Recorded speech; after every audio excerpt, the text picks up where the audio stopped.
Bonjour, je m'appelle Ingrid Delahoulière, je suis comportementaliste animalier, canin, félin, énac. Voilà, quand je vais donc au domicile des clients pour deux types de séances, soit ce sont des séances préventives, c'est-à-dire que les clients ont besoin de conseils pour aborder un changement dans la vie familiale, soit c'est l'arrivée d'un nouvel animal, soit c'est l'arrivée d'un enfant, soit c'est un déménagement, donc voilà, là c'est plutôt de la prévention. Mais la plupart de mes entretiens, en fait, touchent les problèmes de troubles du comportement des animaux de compagnie. Donc, ça peut être de la malpropreté, des destructions, des aboiements ou des miaulements, de la somatisation, c'est-à-dire des problèmes physiques récurrents qui tiennent en fait à un état émotionnel perturbé. Voilà, parmi d'autres exemples. Et là, l'idée, c'est que je recherche avec le client la cause profonde du mal-être de l'animal, puisque le comportement est un comportement adaptatif qui montre qu'il y a une certaine tension chez l'animal. Et au vu de mon expérience, il s'avère que très souvent, le trouble, la perturbation vient de l'humain et ou de la relation qu'il a mise en place avec son animal. Donc, je suis vraiment spécialisée sur la relation homme-animal. C'est dans ce cadre que Pascal Bourreau m'a proposé une collaboration dans le cadre de ses formations pour les futurs médiateurs par l'animal. L'idée, c'est que je vous explique tous les enjeux de la relation homme-animal, que je vous explique toutes les conséquences possibles sur l'animal du fait de vivre une relation avec l'homme. Donc du coup, vous, concrètement, l'idée de ce module, c'est une fois que vous avez compris tous ces apports théoriques, c'est d'avoir vraiment une approche pratique de tout ce que je vais vous apporter et de réfléchir vous-même sur la relation que vous avez avec votre propre animal médiateur, donc là notamment le chien, donc se rendre compte que vous avez vous-même un impact sur votre chien et que le fait d'aller en séance et d'être en relation avec d'autres humains, ça a aussi un impact sur votre chien. Donc l'idée est que vous arriviez à lire votre chien pour voir s'il est en état de bien-être ou de mal-être et de lui proposer des séances dans le cadre de la médiation qui restent agréables pour lui et qu'il ait envie de continuer à travailler avec vous dans ce sens. Donc le module s'articule autour de 4 grandes parties. Sur la plateforme, vous avez accès à la bibliographie. Cette bibliographie regroupe tous les ouvrages, les études, les articles internet dont je vais vous parler pendant les vidéos. Donc vous avez la possibilité de retourner y jeter un coup d'œil et d'approfondir la question si cela vous intéresse.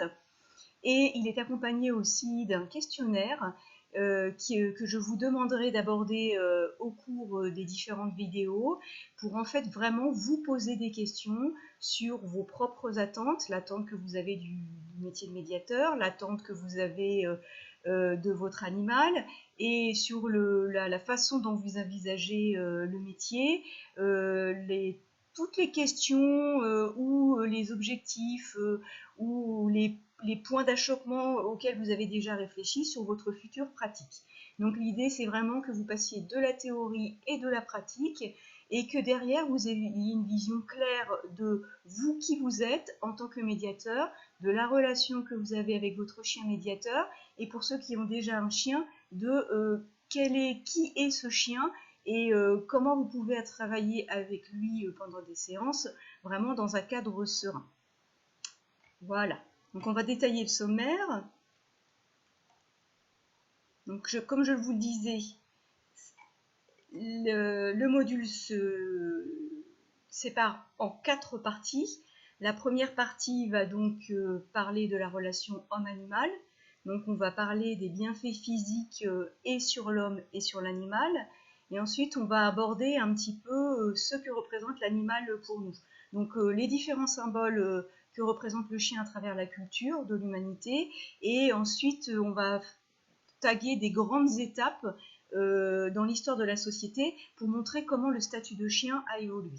À partir de là, on va se rendre compte que vraiment le chien est un véritable liant et que de façon étonnante, en fait, il est un ciment, un animal est un ciment entre les différents humains. Et ensuite, on détaillera le rôle du chien auprès de l'adulte et un petit peu plus loin, le rôle du chien auprès de l'enfant, parce qu'il y a quelques spécificités. La deuxième partie sera axée sur le chien médiateur. Donc nous reparlerons de la triangulation entre le bénéficiaire, le zoothérapeute et le chien. Ça, normalement, c'est un point que vous aurez abordé auparavant dans les modules de Pascal Bourreau. Je vous montrerai vraiment que le chien est une véritable éponge émotionnelle. Donc là, je vous raconterai des histoires vraies de clients. Alors même si ça va être des exemples qui ne concernent pas le chien médiateur, vous allez vraiment prendre conscience de l'impact émotionnel qu'a la relation homme-animal sur le chien. Ensuite, on repassera quand même en revue les différents signes qui peuvent montrer le bien-être ou le mal-être de votre chien, pour que vous soyez bien attentif à la façon dont il vit ce que vous lui proposez en tant que médiateur. Et on parlera un petit peu en détail d'une étude qui est très intéressante et qui vraiment montre que le chien modifie son comportement pendant les séances et qu'il y a effectivement une forme de stress qui est générée pendant les séances. Donc on finira par aborder le point, mettre l'accent sur le fait que le zoothérapeute est vraiment responsable du bien-être de son animal, parce qu'il n'y a aucun cadre juridique qui existe pour l'instant et qui parlerait et qui cadrerait le bien-être de l'animal médiateur. La troisième partie abordera les points de vigilance du professionnel, c'est-à-dire que je vous expliquerai à nouveau que le chien ne doit être considéré ni comme un outil, il n'est pas un robot mécanique. Il y a vraiment un enjeu du vivant qui est très important lors des séances, donc ce n'est pas une machine, mais il n'est pas non plus un humain. Donc là, on détaille vraiment le phénomène de l'anthropomorphisme, qui est souvent un petit peu la déviance qu'on peut trouver dans la relation homme-animal, c'est-à-dire que nous, en tant qu'humains, voyons le chien à travers nos yeux et finissons par le considérer comme un humain. Or, il ne réagit pas et il ne vit pas de la même façon et il ne comprend pas les mêmes choses qu'un humain. Donc ça, il faut en être conscient. Et donc l'idée, c'est bien de considérer le chien pour ce qu'il est, dans ses propres limites et dans ses propres capacités. La quatrième partie abordera la thématique « Être un bon maître de chien médiateur ». Pour ceux qui n'ont pas encore choisi leur chien, je donnerai quelques trucs et astuces pour bien choisir son chien médiateur, même si j'insisterai sur le fait que tout chien peut faire de la médiation animale, hormis exception. L'idée, c'est que le médiateur, le zoothérapeute, justement, prenne conscience des capacités propres de son chien et adapte ses séances en fonction de ses capacités. On reparlera aussi des différentes phases de développement du chien, parce qu'on ne peut pas faire la même chose avec un jeune chien, avec un chien adulte et avec un chien médiateur senior. Ça, il faut en tenir compte. Il va falloir adapter vos séances à ce critère-là. On mettra l'accent aussi sur les différents types d'apprentissage que le chien utilise et on parlera de l'éducation positive que vous devez utiliser pour en fait préparer vos chiens aux séances de médiation animale, parce qu'il n'est pas question d'amener un chien d'emblée dans une séance et voir comment ça se passe. Il y a vraiment une phase de préparation. Pour ceux qui veulent se faire accompagner justement sur cette notion d'apprentissage, je vous donnerai aussi quelques trucs et astuces pour bien choisir son éducateur, parce que là vraiment les méthodes d'apprentissage utilisées peuvent être très contre-productives selon les méthodes utilisées par l'éducateur. Donc il faut vraiment faire attention au choix du professionnel qui vous accompagnera éventuellement. Et ensuite on finira par quelques bonnes règles évidemment qui sont appliquées aussi bien dans la préparation des séances mais aussi pendant les séances.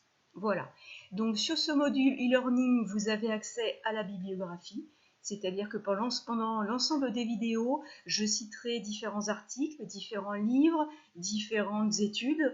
Vous pourrez du coup les retrouver dans la bibliographie et aller les détailler, aller les lire si cela vous intéresse.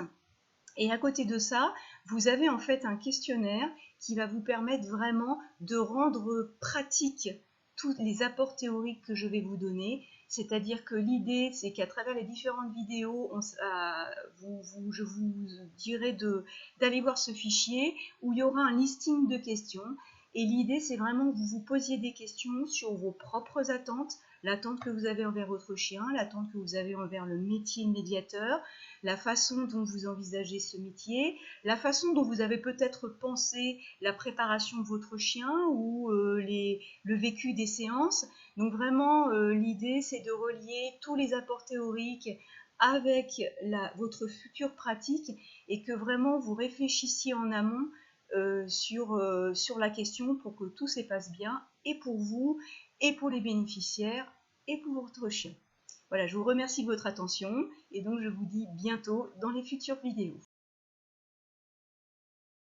Au terme du visionnage des différentes vidéos, au terme peut-être des différentes lectures que vous aurez envie de faire à partir de la bibliographie qui vous est proposée, au terme des différentes questions que vous serez posées grâce au questionnaire qui a été mis à votre disposition, je vous propose de rendre un écrit qui va un petit peu présenter comment vous avez perçu la formation, ce que vous en avez appris, ce que vous en avez tiré pour votre propre cas, c'est-à-dire la perception du métier, la perception de votre animal, la perception de la relation que vous avez avec lui, l'idée maintenant que vous vous faites des séances, qu'est-ce qui a en fait changé et évolué en vous et qui vous a permis d'avancer pour être encore plus un bon médiateur.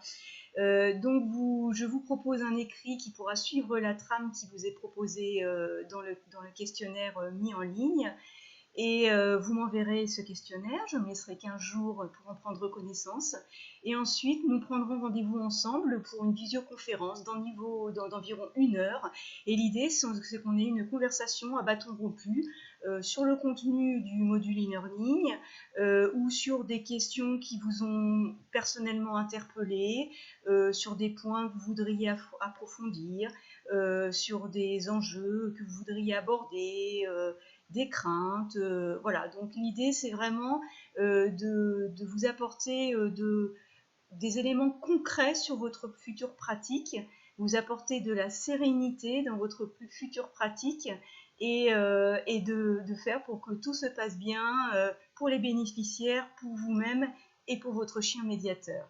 Voilà, j'attends avec impatience vos retours à travers le petit écrit que je vous demande et nous nous rencontrerons ultérieurement à travers une visioconférence. Merci.